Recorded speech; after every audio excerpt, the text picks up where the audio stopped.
exist in Philadelphia that are poorly run, where the owners have not been responsive to the community and the elected officials. A bill has come out of Harrisburg, and now a bill is coming out of City Council. The bill in Harrisburg and the bill out of Harrisburg and the bill out of City Council, for the most part, are pretty similar. One glaring difference is that the bill from Harrisburg that was signed into law does not make you take down safety glass. But the bill that came out of committee voted on 7-0. 7-0. That means unanimously, the 7 council people voted to pass a bill that will take down safety glass. So let me try to explain what happened and why you may be confused. The bill that was being voted on said that a restaurant with 30 or more seats cannot have a physical barrier between the store owner, workers, and the customers. No physical barrier. That includes bulletproof glass, safety glass. So we hoped that the bill would be amended to remove that language, and we made a lot of efforts. I know Adam Zhu and others, there's Kevin Kim and other people here, reached out to the council people, and some of the council people said they will not vote for this bill. They said they will not vote for a bill that makes the store owners, the business owners, take down safety glass. And we asked them if they would amend this bill. And so, just before the vote, when they announced, after taking a 1-hour break, that they were going to amend this bill, people were very happy. They thought it meant that they were going to amend the bill so that store owners would not have to take down the safety glass. And then they read it. And I'm going to read what it says. By no later than January 1st, 2021, the Department of Licenses and Inspection shall promulgate regulations to provide for the use or removal of any physical barrier that requires the person serving the food in any establishment required to obtain a large establishment license as provided in subsection such and such and such. So I want to carefully go through that with you again, because some people said, oh, we have until January 2021, nothing's going to happen until January 2021. Some people said, oh, council isn't passing a law, they're giving it to L&I. And some people said, listen, L&I can either decide about the use or removal. So I want to go through what that actually means. And I'll start with this.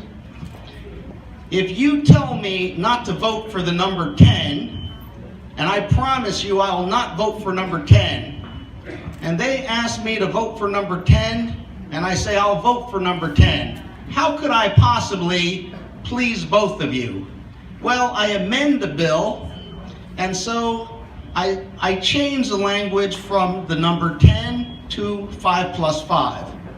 So now I vote for 5 plus 5.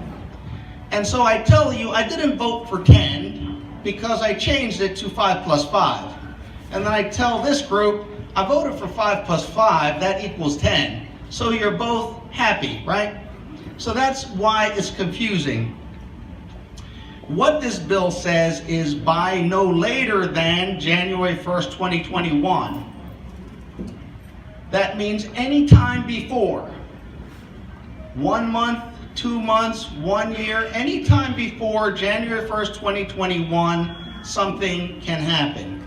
If I lend you $10,000 and I say, I will collect no later than January 1st, 2021, does it mean you have to pay me on January 1st, 2021? No, it means I can collect any time before then. I can collect tomorrow. So any time before January 1st, 2021, the Department of L&I shall promulgate regulations to provide for the use or removal of bulletproof glass. That's what it says, in a restaurant with 30 seats or more. Well, if council passes the bill without the amendment, it goes to L&I to promulgate the regulations. It always does. We don't promulgate regulations, we just pass a law. So L&I is going to promulgate the regulations. That means how exactly this is going to be done anyway. So that is not actually even new. That is a normal step in the process. So we did not give to L&I something it was not going to do anyway. They're going to do it anyway. And then this part says, for the use or removal of any physical barrier, that means bulletproof glass. Well, the L&I commissioner testified that he does not believe a restaurant with 30 seats or more should have bulletproof glass. He testified before the council hearing, which is recorded and videotaped, that he does not believe that any restaurant that has 30 seats or more should have bulletproof glass. He said if it has bulletproof glass, it's not a restaurant. It's a retail business. So we already know that he wants to take down, he wants to remove the bulletproof glass. He doesn't want to keep it up. He doesn't want you to put in new ones or use new ones. He wants to take it down. And then some people said, I thought council and the L&I was going to promulgate rules for every business in the city about safety glass. Stores, takeout restaurants, pharmacies, every business. No, what this says is use or removal of any physical barrier that requires the person serving the food in an establishment required to obtain a large establishment license. That means your business, a restaurant with 30 seats or more. I asked the L&I commissioner, what about the fast food chain restaurants like Kentucky Fried Chicken that has safety glass? And he said, or the health commissioner said, he doesn't know of any business other than a beer deli that seats 30 and has bulletproof glass. But even the council members know that there's a Kentucky Fried Chicken and other fast food restaurants that seat 30 or more that have bulletproof glass, particularly at Temple University and other parts around the city. They don't serve alcohol. They would be subject to this law.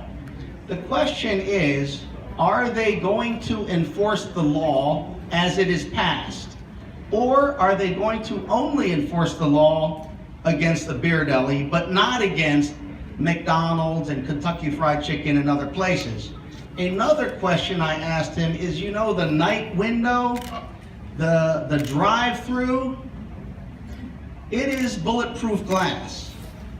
So even at Dunkin' Donuts or Burger King, if you pull up to the window, it is a restaurant that seats 30 or more, and according to this law, you cannot have a physical barrier between the person who's serving the food and the person receiving. That would apply to the drive-through window. Are they going to apply this law against Burger King, Wendy's, Pizza Hut, or whomever that has a drive-through window? And the L&I commissioner said he didn't think that bulletproof window was the same as this. So when they promulgate the regulations, they may say only on the inside, but not serving to the car or something like that. But then we become very suspicious. Are you targeting a business because you don't like the product? Are you targeting the business because you don't like the people? Of course, everyone understands that if it is a business that is in violation, it should be penalized, and now, because of the state law, even the license can be suspended for violating a city ordinance. So they have the power. But what if your business serves food, has food available, seats 30, and is properly in compliance with all the state and city laws? Still, your safety glass is going to come down. And if you don't take it down, you will be in violation, and your license, probably your state license and your city license, will be taken away. What we don't understand, and what we've tried to communicate with the council members, is there are good businesses without safety glass, there are good business with safety glass. There are bad businesses with safety glass, and there are bad businesses without. The safety glass does not have anything to do with how the business is run. There, some council people say the safety glass itself is a problem because it insults the customer. And then we asked, what about the post office, SEPTA, L&I, the city, the pharmacy, every other business that chooses to put safety glass, going to a concert, buying tickets? Well, they didn't answer that question. Why is it okay for there to be safety glass in some businesses and not others, if the safety glass is an insult, or if it's insulting to people? They will point out there are many businesses that don't have safety glass in poor neighborhoods. We point out that there are many businesses without safety glass that have problems in the city, and there are many businesses that are well run, that customers really enjoy and have good service from, that do have bulletproof glass.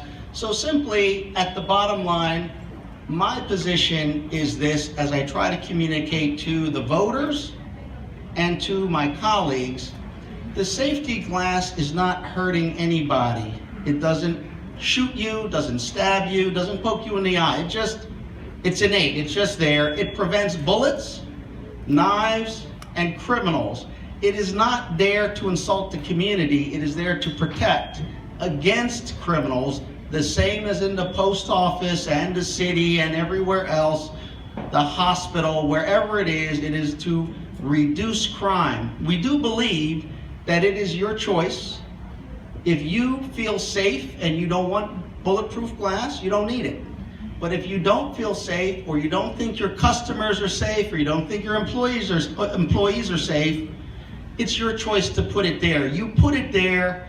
I don't think the government should make you take it down. I don't see what the problem is.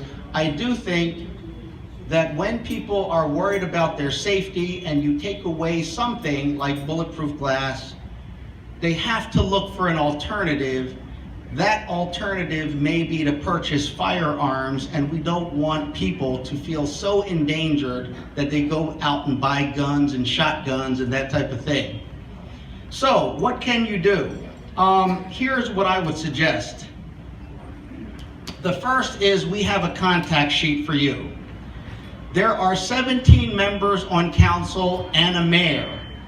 This bill, as amended, which still takes down safety glass, passed out of committee with the vote of 7 people. Those 7 people are listed on the front. Their telephone number and their email. You should contact them. Everything we do as an elected official is public and transparent. Whatever I do, I let you know. If you don't like it, you can talk to me or complain about it or not vote for me, that's fine. But everything I do, I don't try to hide. They don't either. What they're doing, they think is the right thing to do, but you need to talk with them. You need your family and friends. Cindy Bass, Maria Quinones Sanchez, Helen Gim, Al Taubenberger, Bill Greenlee, Derek Green, and Blondell Reynolds Brown voted for the bill. So here is their phone number, their email. You don't have to be angry with them. Just communicate with them that you feel that it will be better if they vote against the bill next week. That's all. whatever reason you want to tell them. And by the way, if you curse at them, they probably won't read it anyway. So please don't do that. Don't do that. No reason for that. On the back are the council members who have not voted yet, their email and their phone number. One person is missing, that's me. You don't need to call me or email. I already said I don't favor the bill. But the rest of my colleagues have not made a public position. They didn't say they're for or against. So you can contact them to let them know, what you think. I will say this, the experience of Adam Zhu, your president, and others, is they talked to some elected officials who said, I'm going to vote against the bill, but voted for it when it was amended. Does that mean they're bad people? Well, it means that they changed their mind. They have a right to change their mind, whatever it is. Nothing is guaranteed because they may change their mind a second before they vote. They can do that. What I'm saying is, if you get an answer that you don't understand, then you should try to get an answer you understand. And if it is a clear answer, try to get an answer that will not change. If at all possible, try to get an answer that will not change. Not an answer like, I'm going to vote against it and they vote for it. What happened? Well, something else changed. So you try to get an answer. Bulletproof glass. Do you believe I have a right to protect myself and my workers? Kind of a yes or no answer, right? So you try to get an understanding of that. And if you can follow the lead of your president, and I know we have other organizations, we have the Restaurant Association and others, but it's important to have a clear message and not to get into a lot of other issues. It's important to run a good and honest business. We assume that you do. We assume whoever isn't, that that needs to be worked on, they need to be penalized, but we don't want to punish the good because of the bad. And so Adam Zhu is the person I check with to understand what all of you are saying and thinking. And Stephen Zhu back there, the president of the Restaurant Association, I check with him because I don't own a Chinese takeout restaurant or beer deli. I just try to represent you. Finally, we are passing out this about the Philly Neighborhood Small Business Council, and we have a meeting on Tuesday. At that meeting, we're going to talk about a few other issues that are affecting Latino, Muslim, LGBT, Korean, Vietnamese, Cambodian, Chinese businesses, Arabs, Haitians, Jamaicans. There we have kind of created a council for immigrant, mostly immigrant, not only immigrant primarily, small businesses that feel that they're not being understood because of language or because of some stereotyping or others. So please, on Tuesday, try to make that meeting. And please do join, because it doesn't cost anything, the Philly Small Business Neighborhood, this coalition. I know that some people communicate on Kakao, some people communicate on WeChat and all that. But we need a central place where we can understand what's going on, and that is going to have to be the Facebook site, so we can understand each other. Sometimes the Mexican businesses do not exactly have the same problem as the Arab businesses, but we have a collective interest in being able to defend ourselves, run a compliant and good business, and we don't want any misunderstanding based on racial or ethnic stereotyping. I will be happy to answer any questions. I know they're passing things out, but at this time I'd like to introduce State Representative Todd Stevens.